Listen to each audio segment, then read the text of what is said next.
And so that's when I said to him, it's not that we're celebrating that these animals are endangered. It is that we are celebrating Endangered Species Day to help raise awareness on how people can participate in protecting these species, whether it's in their own backyard or across the United States or across the world. Welcome to another 10-Minute Tuesday here in Animals, Nature, and You. And of course, I'm your host, Rick Schwartz, but you probably knew that because you listened to and or saw the intro. Either way, I'm glad you're here. So today, Tuesday, when this comes out, we are nestled right between May 9th, which is World Binturong Day. That already happened. And then coming up very soon on May 15th, Endangered Species Day. And I want to take a moment to reflect back to last week's episode with Regina, where we talked about wolves. And she mentioned in there something that got a few people going, hey, wait, what? The red wolf here in the United States, it is native to the U.S. It is our wolf. Honestly, here in the U.S., it is devastating to think that they were almost erased completely. They are critically endangered and therefore considered the most endangered land mammal here in the United States. And one of the most endangered land mammals on the planet, right up there with the Javan rhino and an addax species that is all these numbers, all these animals, their numbers are 50 or less in their entire population. Now, the red wolf is an exception because we do have some in zoos. There's breeding populations in zoos, so the numbers in zoos do bolster that. But when you look at what's alive in the wild today, it is ridiculously low. And a lot of people don't even know about that. And it's something that is important and of value to talk about. And that rolls us into talking about Endangered Species Day, which is a day to celebrate not the fact that these animals are endangered, but to celebrate the fact that we as humans recognize the need to protect these species. The Endangered Species Act formally came about in the 70s. Many countries already had their own version of it and or adopted their own version shortly thereafter. There's also these groups that come together, countries that come together to create laws for international trade purposes, international protections. There are laws on moving animals around from different locations, on how we can use our land because we want to be thoughtful in these other species. And it's not just, of course, I know I'm preaching to the choir here. It's not just let's save the species because this mouse needs to have a home too. It is part of an ecosystem. It is part of the balance of life that we all rely on for all the resources we have. So with that, I do want to offer up Endangered Species Day has its own website. It's a coalition. And I'll put the links in the show notes below. But it's of value to check these things out because there are different things that are happening throughout the nation to celebrate Endangered Species Day. And the value in, even if you can't participate directly in something, the value in sharing this information, whether you share this episode or whether you share something on social media or come up with your own thing. In fact, there was even an art competition for a long time. I think it might still be going on for Endangered Species Day. Even if you can't join the art competition, what if you and the kids or the neighbors or just yourself even did some art for Endangered Species Day and posted it?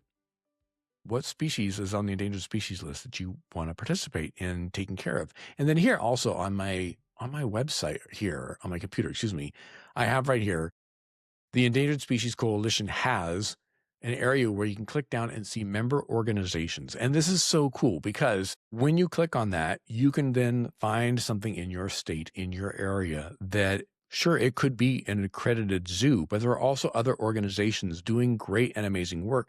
State agencies, county agencies, city agencies, small nonprofits that are participating in harboring safe space for endangered species. Whether it's a plant or an animal or somewhere in between a nature space, these things are all important. And one other thing that came up when talking with Regina was the importance of speaking up. Not just speaking up like, hey, we need to protect these, but then also cheering on and positively reinforcing those that are doing that work. Let them know. This is an opportunity to go to that website, find some group or something that you are passionate about that you can partner with, support, cheer on from the sidelines, reinforce the behavior that this is important. And the other side of it too, again, we look at what's going on in the world today and we see we're losing a lot of our protected spaces. These spaces are important not only for us to go out and enjoy, but also to protect what's left of our natural habitats. And often I will hear, well, just stay out of politics. You take care of wildlife, you take care of animals, you teach people about wildlife, you teach people about conservation, stay out of politics. No, I'm sorry, but politics have come into play because here's the deal. When we talk about things like the Endangered Species Act, we talk about laws that are in place to protect habitat, birds, mammals, reptiles, amphibians, plants. These laws aren't just there to protect them, they're there to protect us. And without those laws in place, when someone does nefarious behavior, whatever it might be, that damages, pollutes, or otherwise puts in danger critically endangered species, if those laws aren't there, we have no recourse to prevent this from happening further or more or again. The laws are in place. It allows us to make sure that these people can be held accountable for their actions, and we can maintain the safe spaces for this type of wildlife that's critically endangered or just endangered or even vulnerable. So I want to encourage you for Endangered Species Day, find an organization that you can support. That support can be just cheering them on from the sidelines. That support can be sharing their content and what they do with your friends and neighbors on social media or however you want to.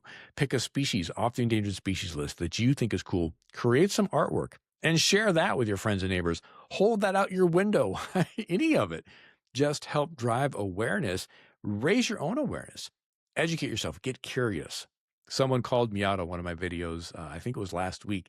They said, "Oh, curiosity is your superpower," or something like that. And they thought it was funny, but it's true. That's my skill. That's what I have. And it's what has given me the opportunity to learn so much. And I want to encourage you to get curious about what species are right in your own backyard that might be endangered. Is it a butterfly? Is it a bird?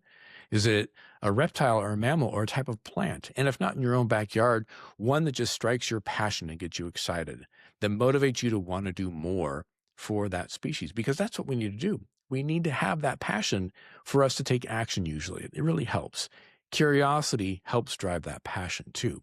And when you can share that excitement you have, well, other people get attached to that too. They recognize that energy. Like, hey, I feel that way too. Or I feel that way about this worm, but you feel that way about that frog. But we can get together and talk about worms and frogs. And maybe they share habitat. I don't know. But the point being is I really want you to get engaged and do more. Whether you share these episodes that we put out here on Animals, Nature, and You, or whether you take advantage of the fact that Endangered Species Day is coming up in a few days and you can participate, I don't care either way. But I do want you to know that as you do get curious and do learn more, many species or things, whatever it might be, you come across. There's some pretty hard stories. There are things like the red wolf, where numbers have gone up in the wild and gone back down due to people hunting or mistaking them for coyotes or whatever it might be. There are people out there poaching rhinos. There are people out there shooting birds because it's fun target practice. There are people tearing up land to develop it or to mine it or to drill for oil or whatever it might be. There's a lot of hard stories out there. But also with those hard stories are successes. There are plenty of animals you can look at. The alligator was almost lost. The American alligator was almost completely lost due to overhunting.